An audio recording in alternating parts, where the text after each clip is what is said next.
The only real hope and change you'll ever get is from God. It's going to come from the Lord, or it's not going to come at all. It's going to come when you admit that you can't do it and that you've got to have His help. You guys remember a few nights ago, many of you were hot. We tracked down through sensors some of the processes that have been taking place over the last 6 days, and the heat that you're feeling, it should be dwindling now. Should not be as bad as it was. Shouldn't be as bad as it was. There was an effect. After looking at some of the sensory data, going from the atmosphere to some of the sensors, in coordination with a few universities, there was a caloric current that was increased about 98%. And you guys were actually feeling something akin to microwaves going through your body. So it was not, one of those phantom conditions or something like that. It had to do with our sun. The sun is it truly is the life-sustaining object in the sky. The sun is. And of course, when it cuts up and acts up in solar flares and CMEs, and in the last few days, we've had some discharges, but they were different. Their signature from these discharges were quite intense. As they intensified, it did increase the electronic field potential around the Earth. Right? Are you guys familiar with some of the old diode radios? Remember the little advertisement in the electronics books if you were a nerd? And it said a radio without batteries. You guys remember that? From a Zener diode. A Zener diode radio. You guys familiar with that? What essentially happens is a Zener diode expresses a reverse piezoelectric effect, and that's how you pick up or hear radio signals. A crystal, a type of crystalline structure, exists within a Zener diode. So what happens is when it picks up radio waves, which is essentially an electronic potential, right? It causes a deformation effect in the diode itself, and the diode then responds, reacts, and you can hear sounds coming from actual, radio signals. You can also transmit that way with the opposite effect. So essentially in your bodies, the same effect was being felt. As the electronic potential around you increased, there were, based on your diet and based on minerals in your system, it caused a physical deformation of those metallics, I'm going to call them, in your system, causing your body temperature to rise, right? So you felt that. And that was very slight. It's also, I believe, the reason why we're having these eruptions.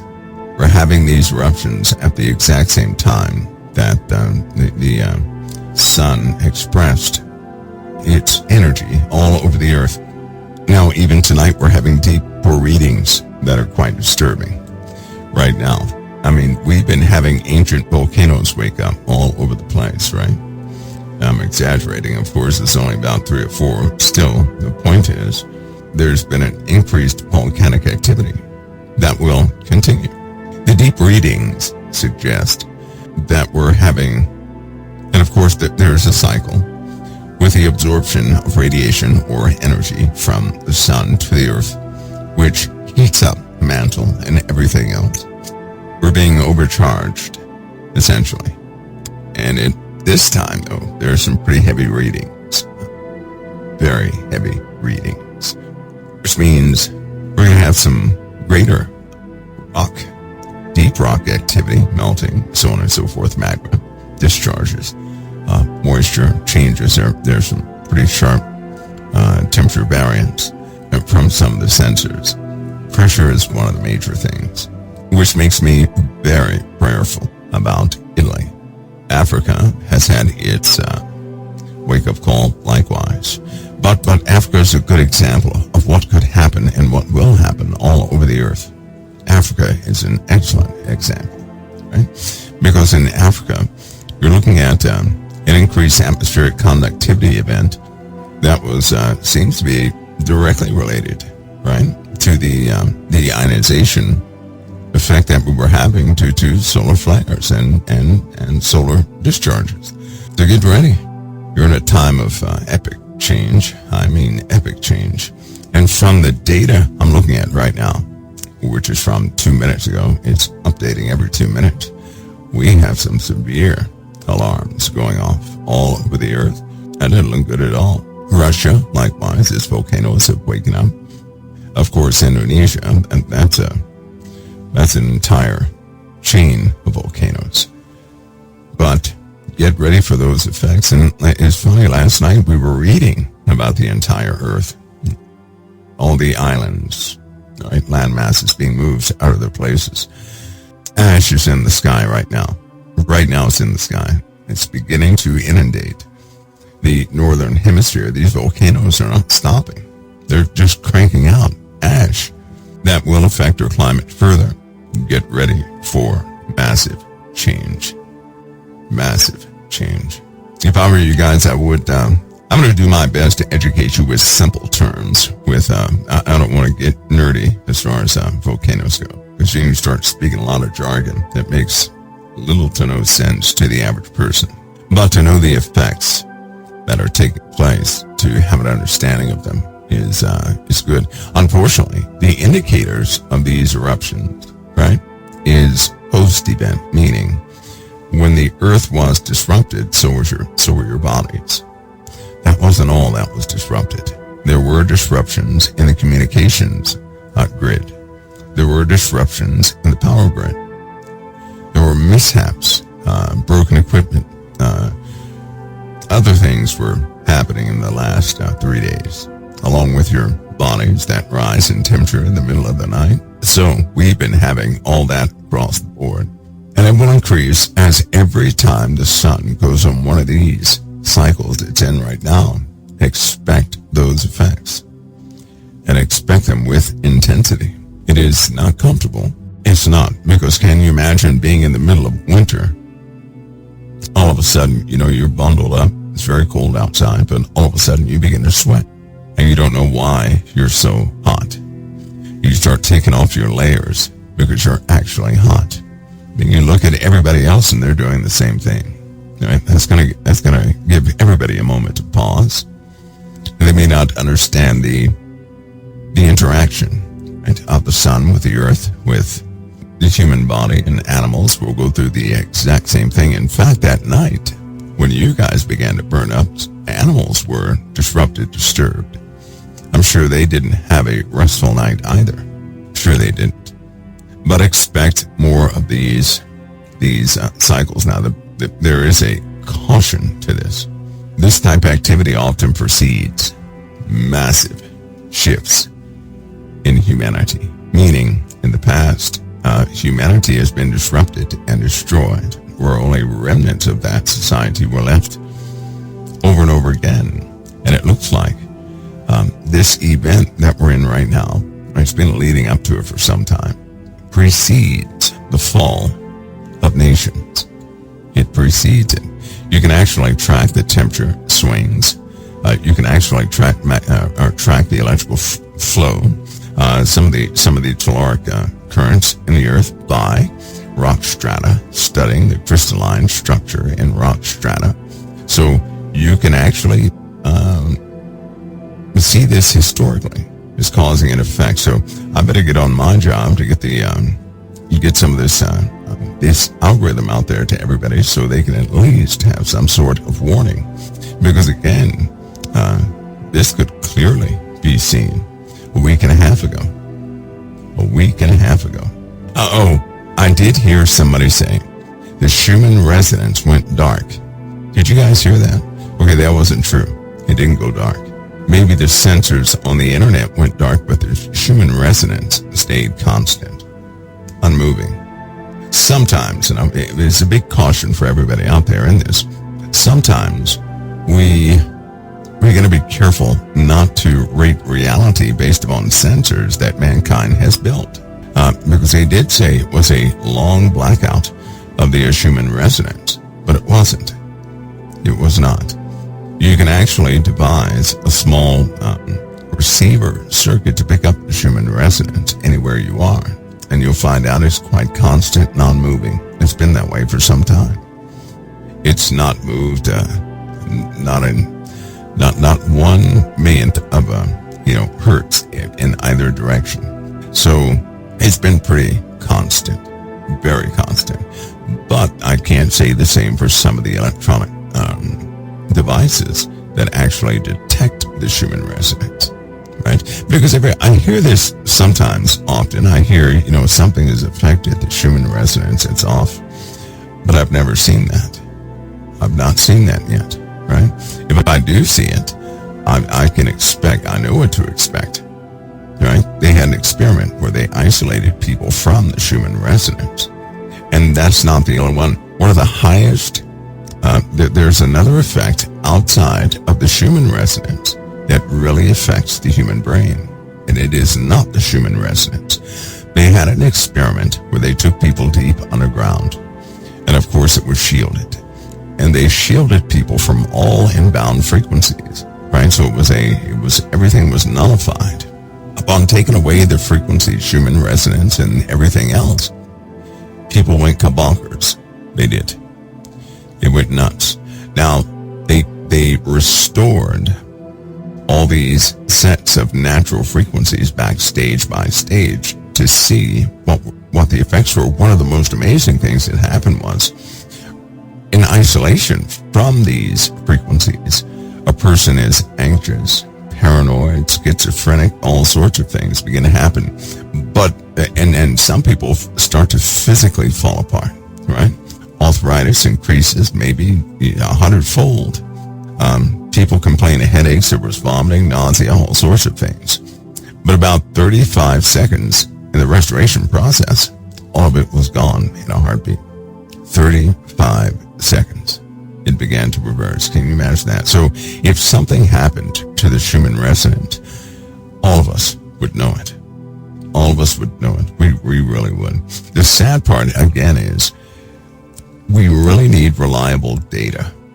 Is one of the problems, right? Any mistake in the data, for example, say a device goes down, it can't report the Schumann resonance, and then somebody says, hey, we have a blackout on the Schumann resonance. It's not there. Something happened to it. If we base any further findings on that missing data, assuming that something has happened to the Schumann resonance, then we have a flawed approach, right, to extracting or forecasting what's next. So we need reliable data. Reliable data. And that's pretty hard to do sometimes, but we can do our best. When you have those hiccups and mistakes like SOHO, right, the solar observatories and some of these other satellites out there, they have glitches. They do. Those who designed those craft call it noise, and they have filters for that. They don't pay attention to it, but sometimes it shows on the internet outside of those filters, and people see things that look quite convincing, but it was just noise. Because they have other probes that verify what these probes are saying. And they don't always, they don't always show the same data. Data verification is very important before it leaves the device. And sometimes, unfortunately, you cannot help but to have hiccups. When that happens, we don't want to base any life or death situation off flawed data. We need very good data, right? The only way I know to do that is for people to take it upon themselves. Those who know how to build these sensors from the ground up is to build these sensors from the ground up, to use their knowledge and skill sets for the sake of the whole, because everybody else is capitalizing off these things. You better believe there's an agenda behind it, and the agenda is to keep the money flow going into their direction. The information on the internet is leftover information. It's leftover. It's been filtered. Everything has been, all the interesting things have been taken out. So you get this bland data stream of nothingness, right? When the real information is far more interesting. Many anomalies are taken out. Not just We're not talking about data anomalies. We're talking about anomalies, like cubes and big spheres out there in space. They are scrubbed before you ever see them. Absolutely scrubbed. There's so much stuff out there to make your head swim, right? You'd have a different look on everything if you could see it for yourselves. And with some of the optics that we have, the raw data is spooky. And that, it is just spooky. It's not some data anomaly when it traverses based upon physics. If you saw a cube traveling and then it made a somewhat of an arc, a 25-degree arc, and it began to travel in a different direction, but the physics were perfect all the way through its turn, then you would say that's not some anomaly, right? Or if one of those objects would cast a shadow on something else, that's not an anomaly, because those sensors do not have the ability to create some virtual reality image and then send it. That's not what's happening. So there are lots of interesting things. Unfortunately, humanity does not see that part of it, which is why that's very controlled. That's a very controlled part of these space agencies. They don't want just anybody working in that field, because they don't know who's going to talk and who's not. They don't know that. These guys get paid an unreasonable amount of money. How can a person who validates images get paid, what is it, $8 million a year just to validate images? Well, I'll tell you why.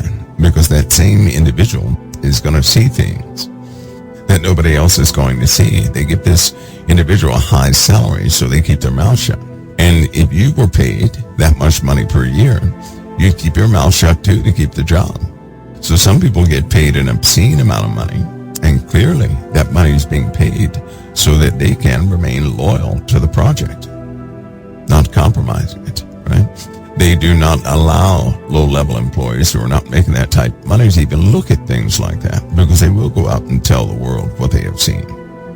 But if you get somebody with a healthy paycheck, and they know why they're receiving a healthy paycheck, they're going to remain loyal to that healthy paycheck, especially if they have a family, right? That's how it works. That's the world we live in. Now, I can't say it's a bad thing, because if you show people things prematurely, you're going to mess up their lives. Let me give you a small example of how things can mess up your life. Suppose tonight, somebody makes an announcement from the White House and says, we're going to have 2 nuclear launches against an enemy nation in less than half an hour. That's going to make your stomach turn over. For some folks who really have an understanding of what that means, it will disrupt everything, although nothing has happened, right?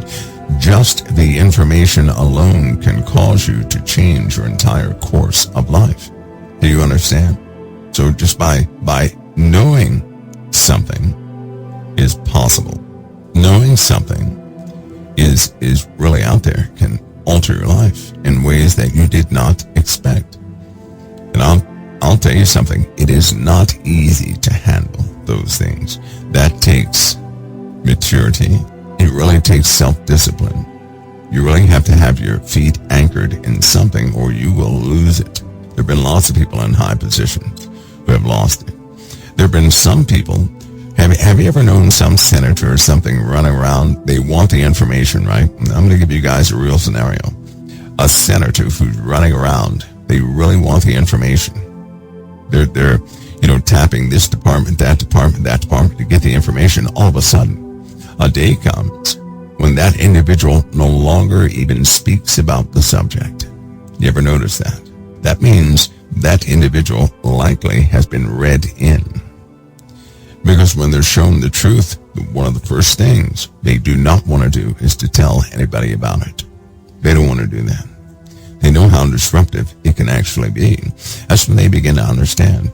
I personally believe that our president has been read in. I believe that. I fully believe he's been read in. When people talk, I study their facial features. I compare it to what they looked like before, habits. When you do that for so many years, you begin to pick up on things. I am confident that he's been read in, and I'm confident he has a great concern about it. It altered him. when some people, when they're read in like that, they totally fall apart because they just upend their paradigm. That little peaceful picture they thought life was. It messes it up.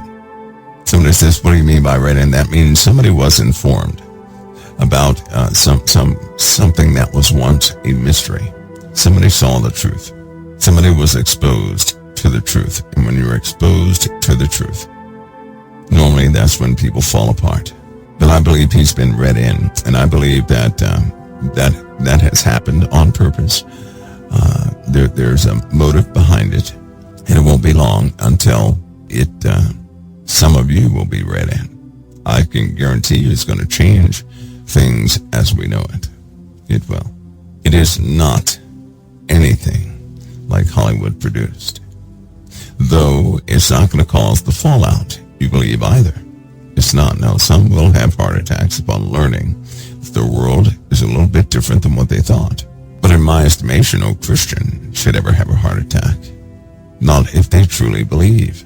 But that brings up this. I know that there are Christians out there that do not truly believe. They believe in Christ, yes. They have a hard time believing in anything else. They have a hard time believing in angels, in the intervention of angels. They have a hard time believing in supernatural involvements, miracles. They have a hard time believing in those things. They'd like to see them, yes, but they have a hard time believing in them, right? Very difficult time believing in them. So that when they do see them, if they did not believe in it, it can disturb them greatly. Just like us.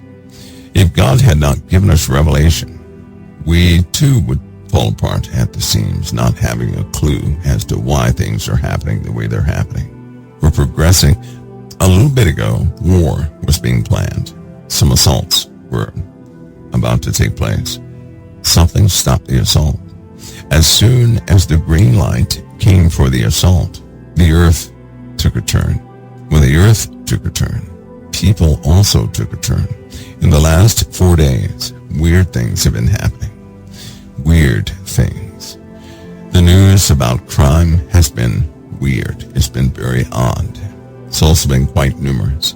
I personally believe that's a warning shot across the bow, a foreshadowing of what could be if we enter into any arena of murder. If we begin to murder, grace and mercy, we're not going to have like we did. We survive by grace and mercy. We cannot survive without it. We can't. Man is but an infant. We don't know as much as we thought we did. Anyway, we live on a planet, right? This planet, Earth, in which all life forms are perfectly suited to this planet. All life forms are, from the birds to the mammals, to the fish, to the insects. They're all perfectly suited. They can hang out in all types of weather. You know, the strangest thing is when you have temperatures at 22 degrees and you go outside and you see deer walking around as though there's no big deal. And they're looking for food, doing their thing, not bothered by anything. Or you see other animals doing similar things. Frogs, which can literally freeze, which unthaw themselves. Other frogs, which are depleted of all water in their system, and they look like a dead husk, though when it rains, they puff back up again, come back to life, and start doing their thing again. Some fish are the same way. Some fish, when they dry out, they look dead. They're flat. I mean, when I say flat, I mean flat. But upon receiving water again, everything is revived inside. Animals are perfectly suited to this planet. They don't need our help. They don't. Despite mankind's willingfulness to take control of the animal kingdom, they have done a poor job, right? Because every time they intervene, they end up causing animals to go extinct. Animals take care of themselves. They've had no supervisor. Yet, species come back. If species are being discovered every single day, which means we did not see them for all these years, and all of a sudden we find them. a wondrous thing. So without humanity, the animal kingdom, right, all the kingdoms of life forms are fine. Trees, for example. Trees don't need humanity. When trees begin to dry up, when it gets real dry, and they have a hard time surviving, trees can emit a substance into the atmosphere, and they can cause it to rain. Did you guys know that? Did you guys know that? Trees collectively emit a substance, not one tree, but a bunch of trees do it all at the same time. All at the same time. And it's a known fact. They talk through their roots. That's a known fact. That they emit a substance into the atmosphere. They cause it to rain. Trees can cause it to rain. It's a known fact also, due to distresses of certain animals, trees can do the exact same thing. In other words, a tree can be healthy. It doesn't need water or anything else, but they can notice the distress of other animals, other birds, and they can do the exact same thing. An amazing thing. There are certain animals that have an ability to vibrate entire continents. Did you know that? If their population shrinks to a certain level, all of them begin to set up, do this low frequency thing. They start to vibrate the earth, and they can actually alter the structure of an entire continent. Animals can do this. That's an amazing thing. Animals are perfectly suited to live here on this earth. They are. Bugs, perfectly suited to survive, to live here on this earth. But also in the animal kingdom, animals eat other animals. Dogs. You ever see a dog walking around? They have one leg dangling, but they're just as happy as can be. You ever see that? And dogs have innate, animals have innate abilities that will just blow your mind. Right? Blow your mind. They can eat just about anything on the earth because they don't have taste buds like we do. They have a lesser count of those taste buds, which means something that really stinks to us can smell great to a bird or a dog or something. Birds have even less than other creatures. So birds are capable of eating just about anything based on what type of bird they are. They find their specific food groups all over the earth, right? They migrate halfway across the earth for the sake of their young. Insects do the same thing. How can a butterfly fly around the earth and actually be successful at that? Butterflies are lightweight. They can be tossed and blown all over the place. Ants migrate, right, in a very weird way. You know, the queen ant can fly up to the upper parts of the atmosphere with a male clinging to it. And wherever she lands, she can start a colony. Way up there in the atmosphere where it's freezing, where nothing can survive. And they travel all the way around the earth and land in places where they can start colonies. And not only that, but all animals are critical to the continued development and life of Earth itself. So all animal species are tied to another. Some of the most vicious and cruel animals. They're only vicious and cruel because that's the way we observe them. They play very important roles. I don't like spiders. I don't like spiders. Spiders are one of the most important insects on the face of the earth. One of the most important. And all those little critters and bugs keep you alive. In fact, you'd be dead if you had not been bitten by certain types of insects thus far. They boost your immune system. I find those things to be extraordinary, right? That all of us would be dead if we had no contact with certain insects. Certainly spiders. All of us have been bit by a spider. All of us have. But it was necessary. Your body utilizes that venom for very important things inside the body. If that weren't the case, right, if you didn't consume them or have that toxins in your system, you would have died by now. Animals are perfectly suited. I know it's harsh to look at the reality of animals when for example, when a lion goes up and he goes and gets one of his prey. It looks cruel, right? Here's what you don't know. Do you not know that when an animal, a prey animal, is in high distress, they don't feel anything? Do you know that? They feel nothing. So So imagine a lion biting into its prey. You think the prey is just in suffering. They're not suffering. They're not suffering. They don't feel a thing.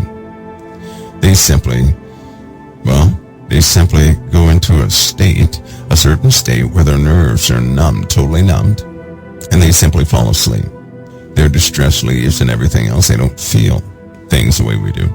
Dogs they don't have a lot of nerves in their legs like we do, right? So for a dog to break its leg, it may be normally when it breaks its leg or is injured, like that's more of a shock than anything else. It's more of a jolt to the system saying, I have no use of this anymore, right? And it is mentally disturbing to the animal. Mentally disturbing. It is an amazing thing. Somebody says, I hear prey screaming. Yes, because it's mentally disturbing. There is a specific, the neurological system gives feedback when anything feels pain versus when something is in mental distress, right? The body lights up. Anybody's body lights up when you feel pain. If anybody out there had a toothache, your whole body lights up. All of your nerves and everything else go haywire. But when an animal goes through this, something different happens. There's no response from the center where the actual injury or wound or whatever the case is, that is, right? It's more of a mental shock to the creature. They have, just like a dog has powerful antibiotics in its saliva, just like a cat has powerful antibiotics in its saliva, better than anything we can produce, right? So they have a mechanism within themselves, and they don't go through some of the harsh things that we think they do. Here's the problem. As a human being, we relate everything to us. We're so arrogant that we believe everything is like us. We are not the creature suited to this planet. We're not. But let me not get there yet. So animals are perfectly suited to be here. Perfectly. You see them all year round, despite the temperature. They're quite resilient in their survival tactics and techniques. They have something called instinct. That looks sometimes, for some species, like intelligence, but they have something called instinct. Does anybody think God is a cruel God? Anybody? When I was small, I used to see animals suffer. That's what I thought I saw. I used to see them suffer. And it was very disheartening to see an animal suffer. For me, it was. And I wondered one day, because it built up, and I said, how can the Father allow animals to go through such torment day in and day out? That's torment. Why would he do that? So I became nosy. And when I went beyond all the textbooks, right, all that jargon and everything else, and you get down to the real experiments and the real findings, in laboratories, they have under tests, controlled tests, you can view some incredible things. Incredible. And what you interpret as pain for an animal is not pain. It's not. It's almost like a human being goes through shock. Right? Shock, when a person goes through shock, they're not feeling pain. They're in shock. They cannot make sense of the situation. It's exactly like if you don't see your own wound.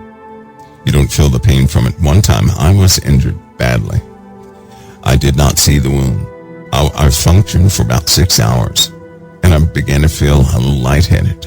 Now, because of how the blood was leaving my system, nobody else could see it either.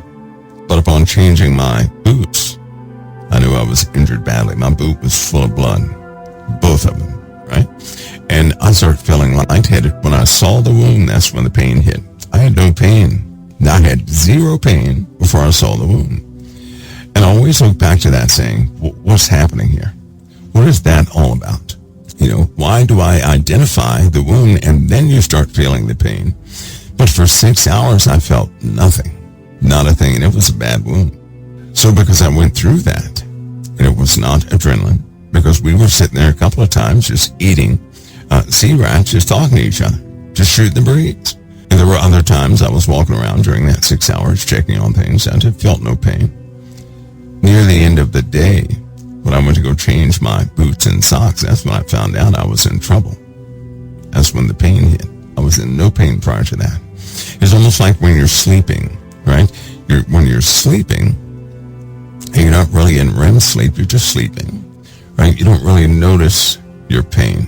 But when you're fully awake, it's like something comes back to you. Your nervous system kicks in to a specific level, and you begin to feel everything and anything that could ever be wrong with your body. And the pain returns, right? Anybody ever have an abscess or hurt tooth or something like that, and you forgot about it, and you were sleeping, but you forgot about it? But when you came to your senses, the pain came back to you. Strange thing. And we know that people take placebos, and they have no pain. There have been cases, and these are, you have to go research these. I would encourage all of you to research it. Do you not know that they have performed surgery with nothing? The person thought they were going under, but the person was not put under. The person was not given a local anesthesia, right? Some sort of anesthesia, something to take that pain away. They were given, what was it, salt water or sugar water, and they went through the surgery without feeling a thing, only feeling pressure. How is that possible? How is it possible to do surgery on a person that cannot take pain? You tell them they're being numbed, but in reality, they're not being numbed. They just believe that they're being numbed. And then the surgery is performed. The person recovers nicely. Then about a year later, you tell them, you know, you weren't really numbed, right? They found out something too. It's not good to tell a person they've had a placebo. Do you know why? There have been some findings behind that. If a person goes through any surgery, anything like that, they've been given a placebo to believe that their pain was numbed or something like that, right? It's good for them to continue to believe that they were numbed, because they have told people that you know, they were given salt water and things like that. You know what happened? The person started having nightmares, and they began to feel the pain in their dreams and nightmares. So in essence, their brain recreated the pain. They know the mechanism behind it. They know exactly why it works. It works because humanity is the strangest life form on this planet. Humanity is the one not suited naturally to be here on the planet. Every day that we live our lives, we improvise to live. Do you know that? We're not naturally suited to be here. All the other animals are. We are not. We're not naturally suited to be here. We don't have natural coats of fur to keep us warm, to keep us cool. We don't have that. We have to improvise. We have to invent things. It's required of us to use our intellect to survive. But we are the strangest life form on this planet. Everything else is not. Now that brings us to the subject people don't like to talk about. People get mad at me, but I have to continue to say this, right? I'm going to be accountable to the Father anyway. A lot of people get upset when you say, how dare he say that my favorite dog is just a dog? Well, because it is just a dog. The spirit of an animal is of the earth. Nothing can destroy the spirit of an animal. It's of the earth. You determine the spirit of that animal. It's a compliment to you, to its owner. Have you ever seen a dog change behaviors based upon the owners? There have been cases where dogs did not recognize the first owner. They are connected to the one who oversees them. Why? God made all life obedient to mankind. He did. The only thing in the way is evil, sin that comes from us. So when we are in that state of confusion, then everything around us is going to be in that same state. When a person is whole again, when they're whole, when they become a shepherd again, all life around them changes, even plant life. I'll tell you a secret. This is a known fact. And many of you probably have this too, but you did not pay attention. You didn't pay attention, but I want you to start paying attention. Those of you who are full of compassion, and when I say full of compassion, here's what I mean. No matter how angry you get, you will not harm another human being. It is not in you to do that. In fact, the ones I'm talking to are the saddest people. And anything, listen to me carefully, when you have entered into conversations or things that could have hurt somebody else, you did so trying to fit in. It was not in your heart, which means you were acting. It wasn't in your heart. Now, I'm talking to those people. Have you noticed that if you have a bush or a tree outside of the window where you sleep, that tree points towards your room, your window? Have you noticed that? Anybody? Never plant a bush below your window. It will come up to the window fast. It's like it makes an effort to get to you. Trees will twist in odd ways to grow towards your window. Have you noticed that? It can be shocking for some people when you do take notice, because you'll be like, no way. That's what you'll say is no way. No way, no way, no way. But you'll catch on, because life is not quite like everybody described. Life is far more intuitive.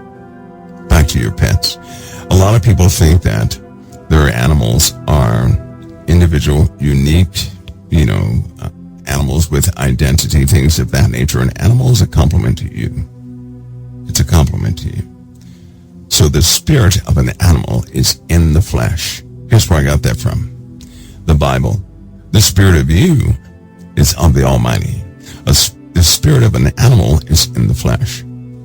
The spirit of a tree is in the tree, is in the flesh. The spirit of a fish is in the flesh. That's why they operate by instinct. Do they have intelligence? Yes. But they operate by instinct. Do they have compassion and love? They are a complement.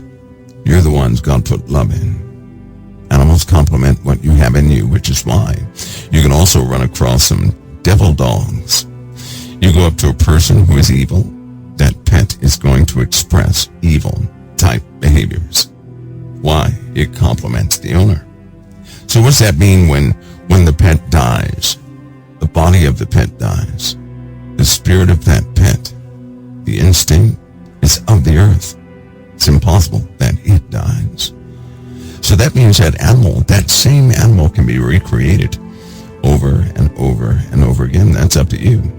This is hard for people to accept, because it's also hard for people to accept that God gave you dominion over the earth. He gave you dominion over all the animals, all the birds, all the fish, everything. He gave you dominion. Yeah, you have dominion. You still have dominion. It's just that people don't exercise it as intended because they don't believe it. That pet you have at home is quite revealing. Why do I say that? Instinctively, they predict your behaviors. They don't have to see you in the room. They don't have to know that you're in the room to know what your needs are. They begin to share. Why? Because you're always talking to them, not with your mouth. The spirit of an animal is in the flesh. Your spirit's of the Most High. You speak by way of your spirit a lot. And animals are perceptive to that because God gave you dominion. See, in this talk, you cannot separate God from these natural things of the earth, of which most people do. That's when they separate the Lord from what's happening. But let me give you a small warning. That can also be perverted. Do not ever put an animal before another human being.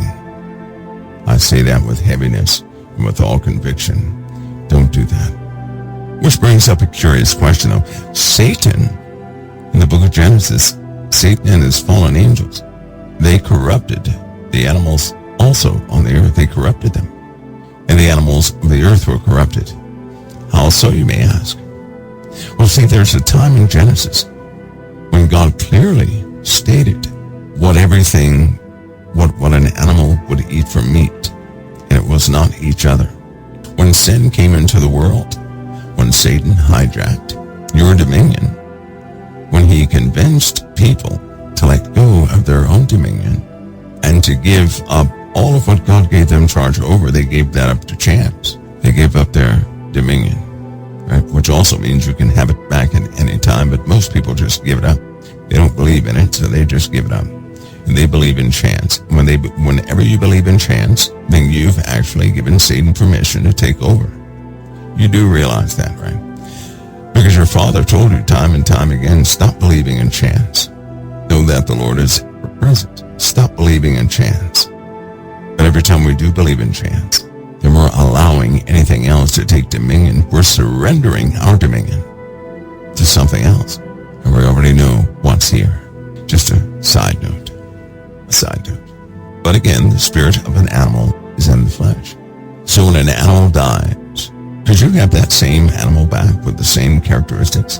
Yes, you can. You most certainly can. It doesn't have to be the same dog breed, the same horse breed, but you can have that same animal back. They don't go anywhere. No more than a tree or a fish is going to be a great loss to the earth. They're not. They come back because they're of the earth. Your body is of the earth. Your spirit is from the Most High, but your body is of the earth. How does that work? Adam and Eve were created from the elements of the earth. That's why all the elements of the earth are in you. You know that, right? All the elements of earth are inside of you. When you die, your body will go back to the earth, but your spirit goes to the Most High. Your spirit is different. You're the one that came last. Human beings came last. Everything else was suited for this world, but human beings. Human beings are the strangers of this earth. They are. Made in the image and likeness of the Creator. Is a dog made in the image and likeness of the Creator? I don't think so. What about a bug? I don't think so. We are made in the image and likeness of the Creator. Now, if you can take this hint, you will have solved something. There are many types of angels. God created the life forms on this planet. You are many creators. All of you are.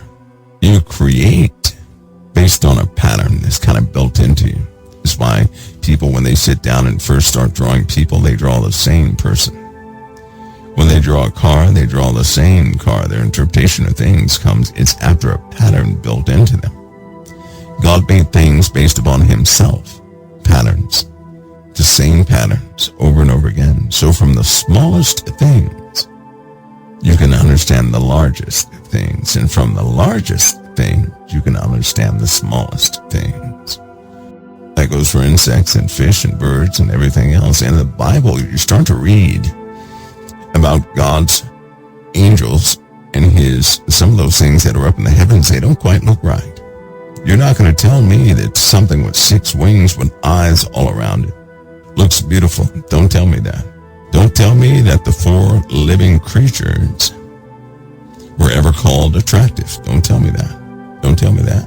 It's some real ugly fish in the ocean, but they're God's creation. We call them ugly because we base beauty based off our looks and what's pleasing to us. Arrogance. What's nasty to us is surely attractive to other species on this earth. But to our Father, after he created all things, he said it was good. He didn't say it was bad. So in truth, we call bad what God called good all the time because we don't like it. Isn't that true? We don't like it, so guess what we say? That's ugly. Oh, that stinks. Some of the smelliest things on this earth have a sweet, sweet smell. The life forms of this earth. But all of it suited to be here. Self-sustaining. We are the only one that come into this world truly naked. We are truly naked. We have to improvise. We have to utilize the intellect God gave us. We're also the only ones that communicate the way we do. Nothing else has the qualities we have because God gave us dominion. He gave us dominion. But we do have an ability to speak to everything else, don't we? There's a mystery to emotions, a great mystery.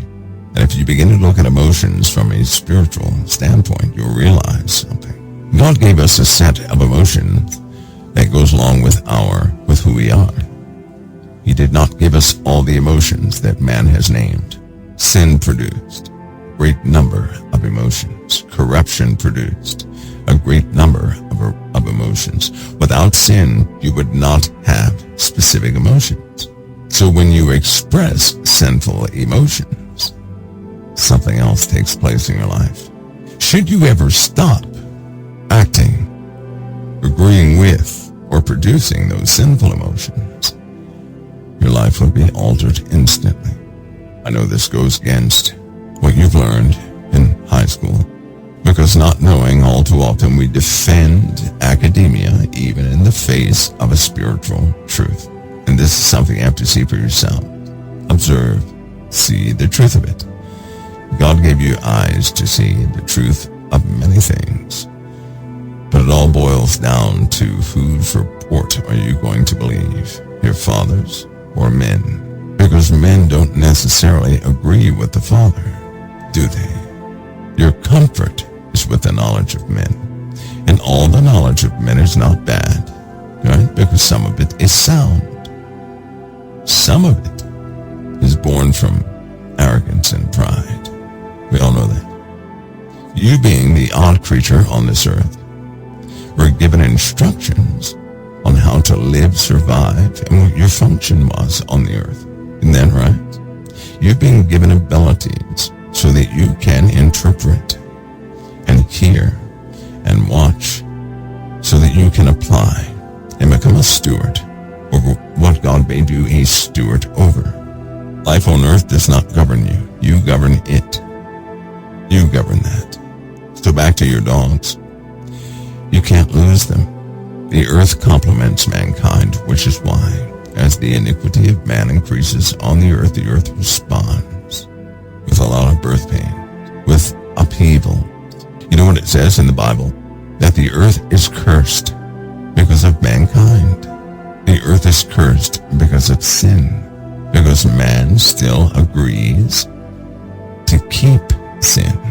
Consequently, your households also carry that same thing. If you agree with sin, your household, you're going to carry the curse of that agreement.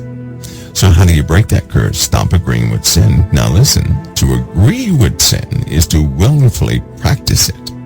That means you can find yourself in a sinful situation, but you stood against it. You don't want to be there, so the Lord gave you a remedy. You know what he said? He'll make a way of escape. If you find yourself caught in sin, the Lord will always make a way of escape so you can get out of it. Now, why would he ever do that? Because inadvertently, before you acquired your wisdom, he knew that you'd find yourself in certain situations. You are the strange one here on this earth. Even of the other life forms that people see, right? Stuff you've heard about. They're more suited to be here than we are. You know, that brings up something else, that you are placed here as a type of royalty over the planet, not suited to being here, but being put in charge over the earth. That dominion has not left you. You just don't utilize it. Can I give you guys an example?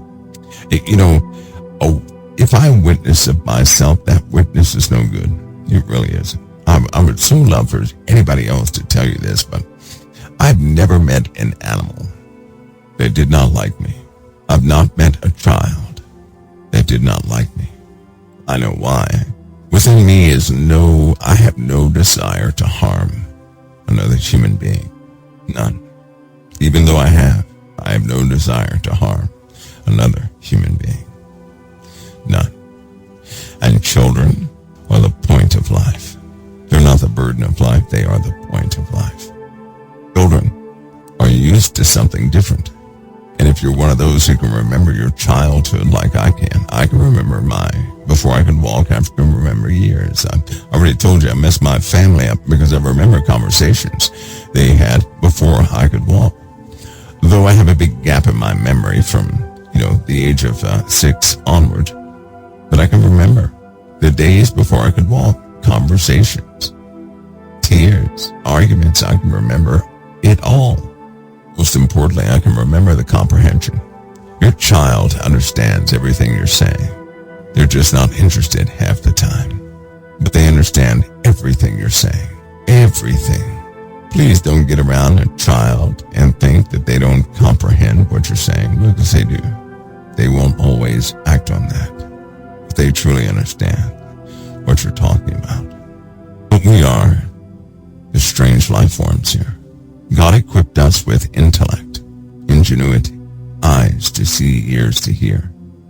He equipped us with everything necessary to live on this earth. And we do live very different from all the other animals on the earth, because we're made in the image and likeness of the Creator. We too like to create. We too like pleasant things. And a lot of people have recognized things in nature as being comfortable to them. They subdue it. They use it. But we are the strange life forms here on this earth. Everything else is normal. We're the abnormals, but we're also the one who have dominion over the earth. Why would that subject even be important? Because it demonstrates how truth and unavoidable. This is something that cannot be ignored. Everything else is suited for this earth, and if you look at creation, you'll see it. But mankind was not put here for his or her own reason, but for a very specific reason. We have a responsibility over this earth. Now, because God gave you dominion, you know what that means? You cannot have dominion without authority. An ambassador to a nation goes into another nation, and he's authorized to do certain things. It's up to him whether he enacts that or not. All too often, ambassadors do not utilize their full authority. They don't do that. That also means God has given you an ambassadorship in his stead right here on this earth. But many people do not utilize their authorities God has given them. They've been convinced into settling for what the earth can yield to them. That's not how God set you up. And we have Christ who has put us back in position with the Father. There's nothing holding you back. Hear me, there's nothing holding you back. That's what you have to see. You're not the victim in this whole story. No, you're the point. The angels are not the point. You are. The demons are not the point. You are. You are. You're the reason for the earth. You are. Isn't that a very different way to look at things? How does one go about to begin to walk in that authority? You have to believe first, but not believe by way of your mind, but you have to believe by way of your soul, which means in the Word of God is a narrative. You have to decide whether you accept it or not. These are not the days to continue to ponder. It's time for you to make a choice. And after you make that choice, walk by it. Don't apologize for it. You walk by it. It is your choice. To choose to walk by authority, to exercise that authority, is simply to realize your Father has put you here. No mistakes were made. You've been fearfully and wonderfully made. That you have a high purpose on the earth. You need not establish one yourselves. You already have a purpose on this earth, and simply begin to live by those standards the Father gave you. Because it's almost like the body of Christ right now is stepping over dollars to pick up pennies, right? That makes no sense, does it? That was a pun. That was an interesting pun. I didn't mean to do that. Somebody out there has to use that one day. That was funny. Stepping over dollars to get to pennies, and that makes no sense. That's my humor. I'll get better at that. But you guys get the point, right? You're not the victims here on this earth. You've simply been talked into not walking in the authority or the capacity that God has laid out before you. God equipped you, or you would not be here. You wouldn't be able to survive if God did not equip you. Now, when you're angry, here it is, because some of you say, well, I just can't muster the energy. Why is it that when you're angered, all of a sudden everything is possible through anger?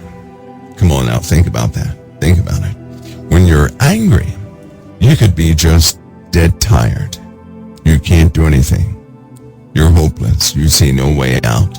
Then you get a phone call and someone infuriates you on the phone. All of a sudden, you jump up on your feet. The feet they weren't working a few minutes ago. But in your anger, listen to me closely, in your anger, you jump up. You begin to talk faster. You're fully aware. You're awake.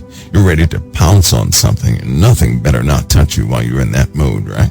Why are you so charged up with that anger? You were just tired, depressed, didn't want to go another moment, but as soon as you get angry, you change. One of you guys said that Sister Heidi was talking about epigenetics on Pastor Paul's show before I got there. That's exactly what that is. That's what demons know that you don't. They know about epigenetics. They know that by way of your intent, by way of what you accept, you begin to do. And when you begin to do things, your entire body is transformed to complement your desire. Don't you know that? Whatever your desire is, your body will conform to it. Now, some of you have been paying attention. When I was small, don't laugh, do not laugh, but I was knock-kneed when I was small. They thought I needed braces. They did. They're like, you're going to have to wear braces because your knees are tight. It was bad too because I would run and knock my knees so hard my leg would give out and down I went. But what happened was, just out of the blue, I began to walk differently. I said, I'm going to walk like this and straight back because I used to see other people walk. They weren't walking like I walked. And so I altered that. Within a year's time, my legs were perfectly straight without braces. No braces. Well, that's not the only thing. It's not the only thing. There were things I had to be equipped with. And I'm telling you, the body altered to meet the standard. You ever need some alteration? And it's not that you have to believe in it. You simply need it. And so you become focused on it. You're saying, I'm going to have that. So you start, your posture may change so that you can achieve it, whatever the case is. And after about a year, you have it. Everything is altered. I'm telling you, that's epigenetics. See, they found out with epigenetics that you can actually think a thing and your body will start to alter gene expression. Without altering, it does not alter the underlying DNA, it alters gene expression. And what that means is the packing and unpacking of your DNA is a very important process, right? It determines what you look like, how big or small your nose is, what your smile is, all sorts of things. It will determine that. There's something called, well, I'm not going to get into that, but epigenetics. It's just that. It's the same way a demonic entity can jump into a person that person physically distorts right before everybody's eyes. You have that same ability based upon epigenetics and discovery. Something they discovered that causes the foundation of the Word of God to be so incredibly real, because in the Bible it says, as a man thinketh, so is he. Whatever you have accepted, that's what your body carries out. If you accept your sickness, listen to me, if you accept your sickness, and that's what the world does, if you accept it, your body will continue to conform to it. But I'm going to go back to the placebos. When somebody is given a placebo, they no longer accept their sickness. They accept the healing. They think the medicine, the fake medicine, is going to do its job. They're going to be back to normal. So they accept the healing. They're not denying it anymore.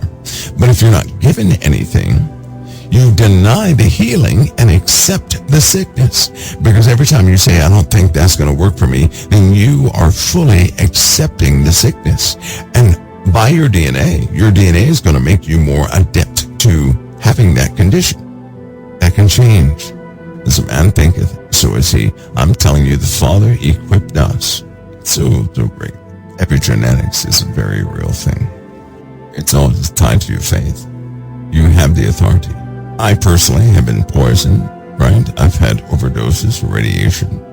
I've been exposed to chemicals, HG nerve agent. I've had neuropathy for a long time. It's almost gone. Who has neuropathy that just goes away? I've had a collapsed lung that somehow repaired itself. How does that happen? Because I do not accept the sicknesses doctors say that you have. There was a time when I came back one time, guys, I was messed up for 2 years of my life. My entire family saw it. I was going downhill quickly. But let me tell you why. When I did come back, it was like my mind was fractured. I was believing the symptoms. In fact, let me clue you in on this. You don't have to admit this or deny this, but let me clue you in on this. Sometimes we want the symptoms. Sometimes we want the pity.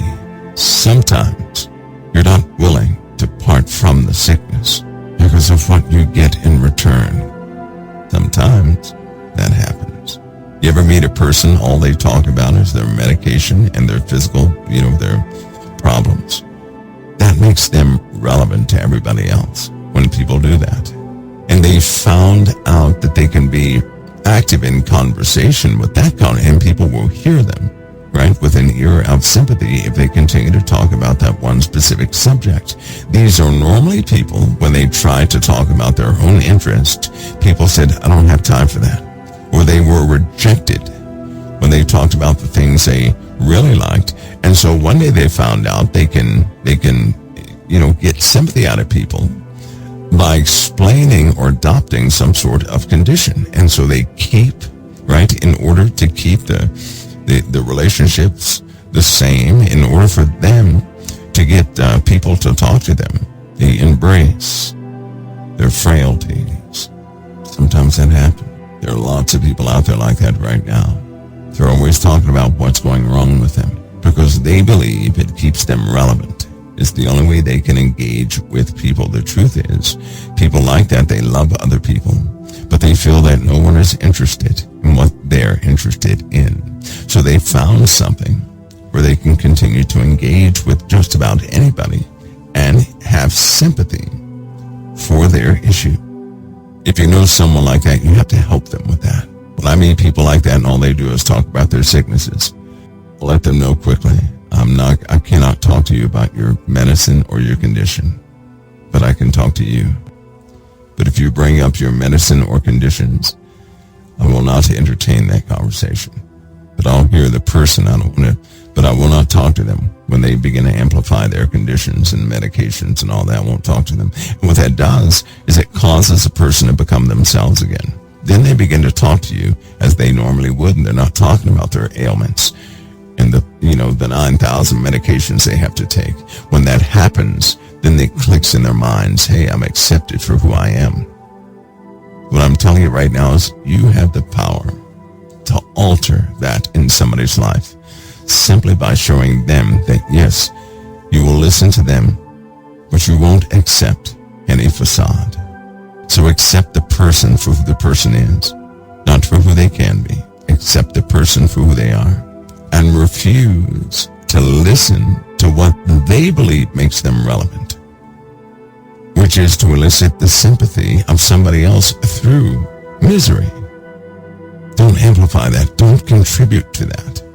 I'm not going to contribute to that. I appreciate the person for who they are, not for who they can be, but for who they are. Love the people for who they are, not for who they can be. Love the people for who they are. Love the person in front of you. Try not to look at a person for who they can be. Don't look at a person like that. See who's right in front of you and embrace that person. We live in a very phony society that way. We embrace people all the time for who they project themselves to be, knowing it's not the real person. We know that person is underneath that thick shell that they don't want to show anybody. When in fact, that's the person of worth. Not the facade, not the presentation, but the person. I have a question for you guys. If I broke my arm and I go into a hospital and the doctor says, well, you broke your arm, what should my response be? Do I say, no, I didn't break my arm, and my arm is dangling down? Is that what I say? Absolutely not. We're not here to be in denial. So here it is. If I break my arm, I go into a hospital and a doctor says, you broke your arm. I'll say, yep. But internally, I'm not going to tell a lie and say my arm is not broken. No. In fact, that's more like doctors. Because they tell me, right, things that have happened in the body that are to be healed.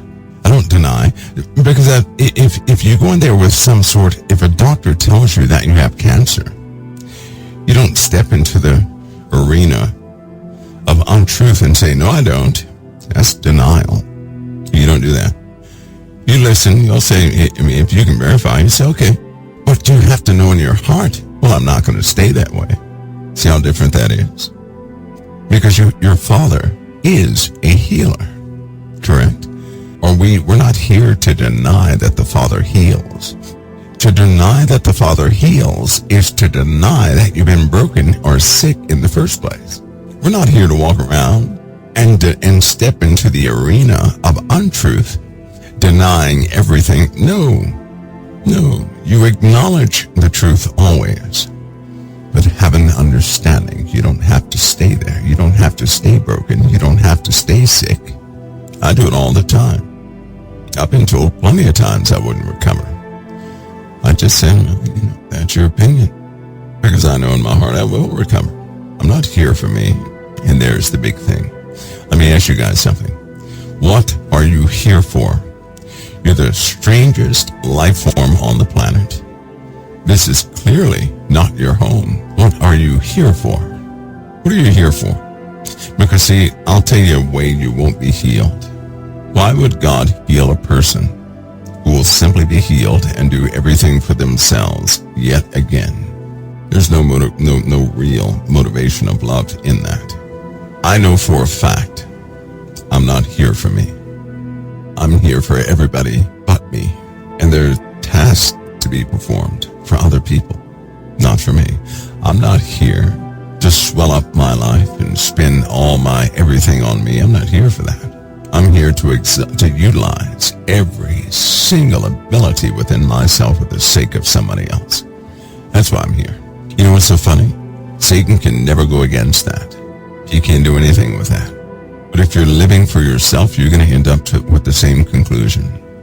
I don't deserve it. I'm not worth it. I'm this. We already know that.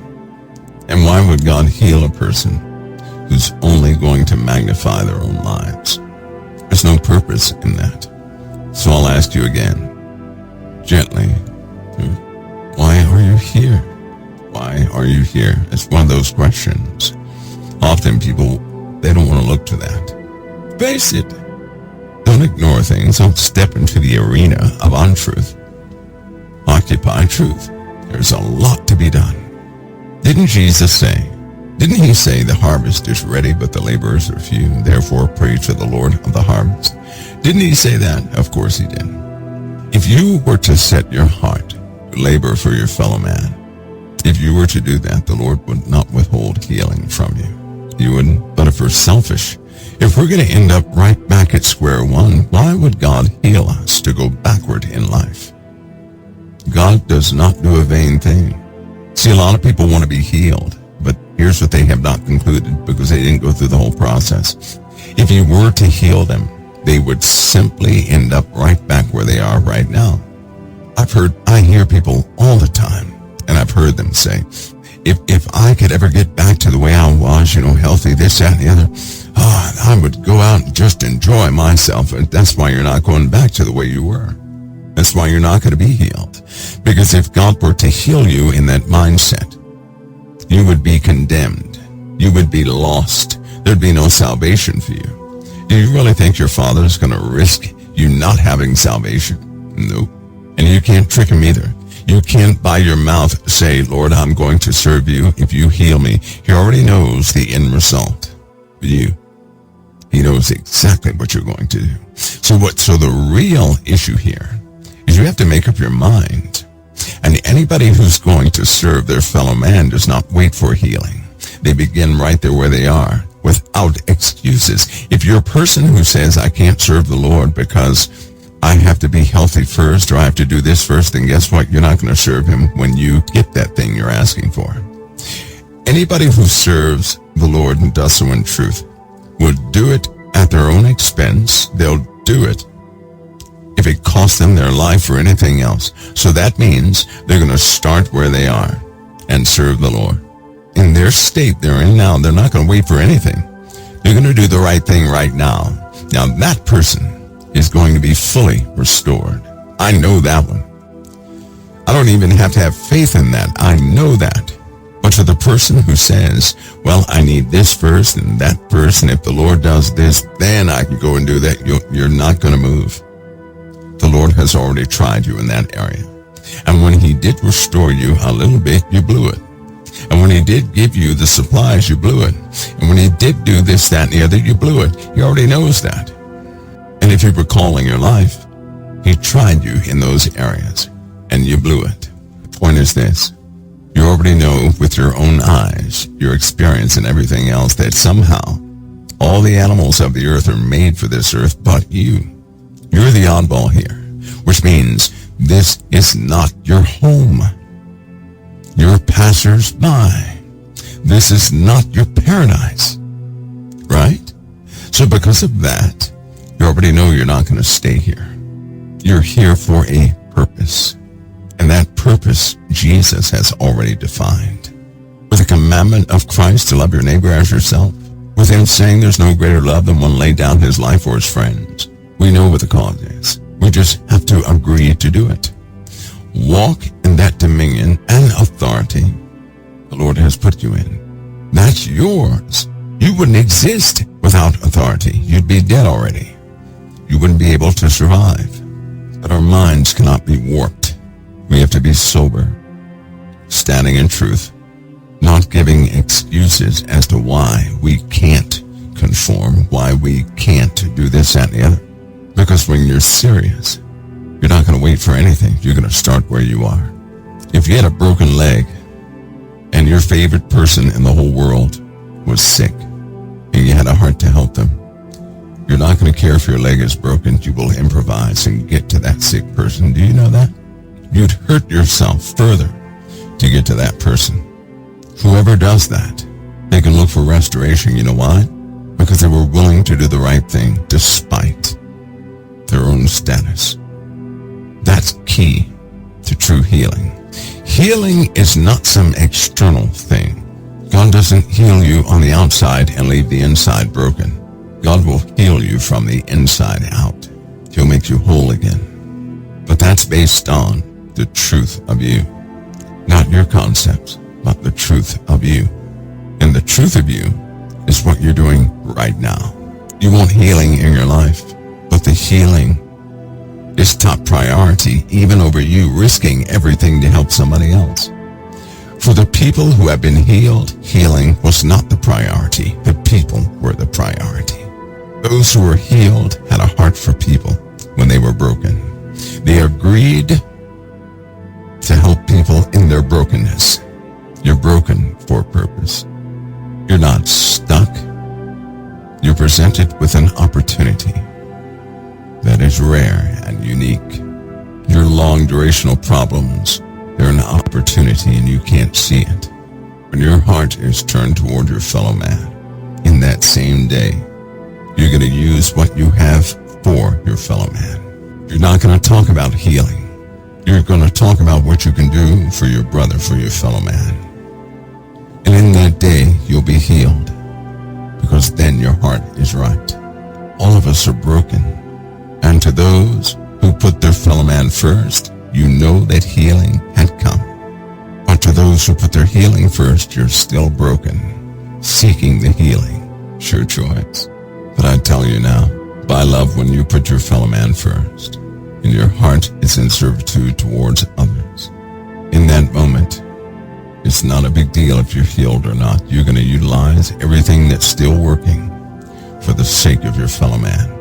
And I'm telling you that your Father will equip you when you begin that work. Our Father works in truth, not in deals, certainly not in lies, and he does not do a vain thing. He's not going to heal us so we can go corrupt ourselves. He's not going to heal us so we can enjoy the rest of our lives and still ignore other people. All of us have problems. But if your personal problems stop you from loving somebody else, you're not sober because you're not seeing your fellow man with the eyes of the Lord. When you do see your fellow man with the eyes of the Lord, your fellow man will be the most important priority in your life. And so in your broken state, you'll take all what that's left over with you that is working, and you will utilize it to lift up your fellow man. That's what you'll do. My first healing took place that way. I was physically broken, and I said something within myself because I was going to pray for a healing so I could do some things. You know what I said? No. Lord, in my present state, I'm going to serve you anyway. I didn't ask for a healing. I didn't ask for extra knowledge or anything else. I simply determined within myself that I was going to serve him broken. The way that I was broken, I was going to serve him anyway. And I went forward to do it. In that same hour, I was healed of something that shouldn't have been healed. And it's been all uphill from there. Those healing things that happen in my life so frequently, I just have to apply that to the rest of my life. Yes, that means we always have those areas we have not perfected. But when it comes to healing, no brokenness is going to stop me from serving my fellow man. Doesn't matter if I'm broken or not. It matters if people are fed. That's what matters. Some of you out there, you're no different than me.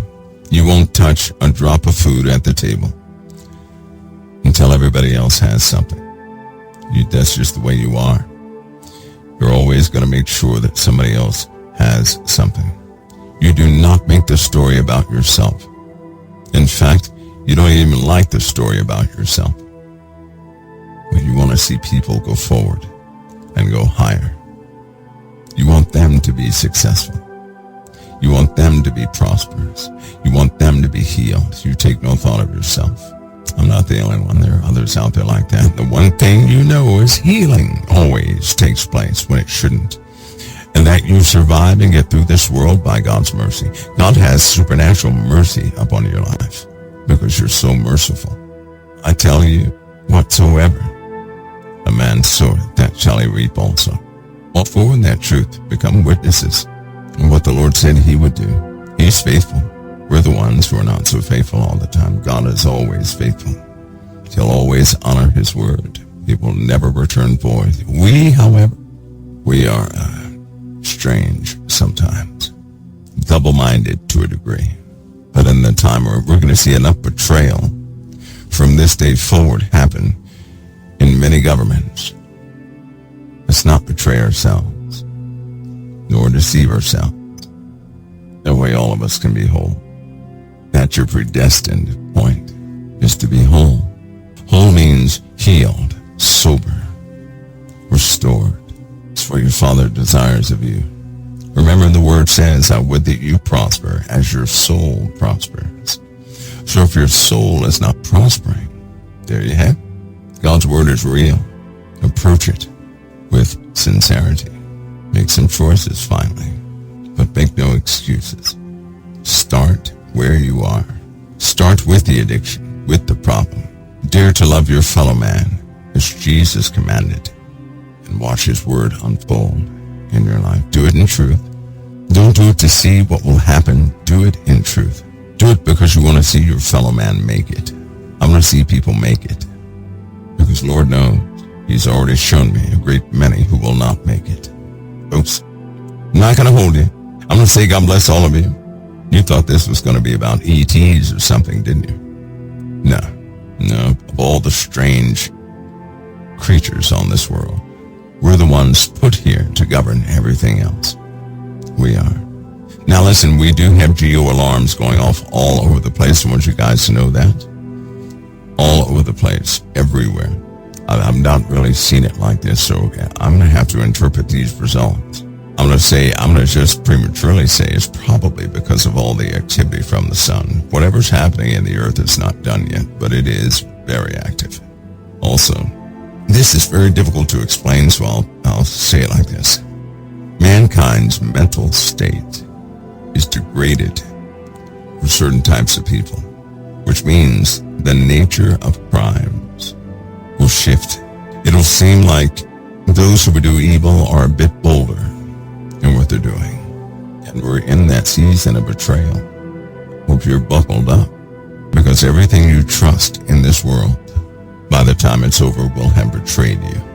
And you're about to see an example of how they betray each other.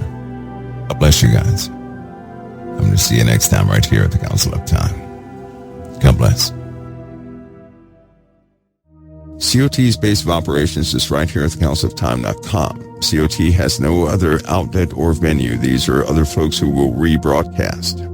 Anything COT does is by the main page here at thecouncilofTime.com. Notice also in the last days perilous times shall come. For men shall be lovers of their own selves, covetous, boasters, proud, blasphemers. It takes the grace of God to change us, folks. How can you be saved if you're not willing to repent? And the Lord Jesus Christ said, except you repent, you shall all likewise perish.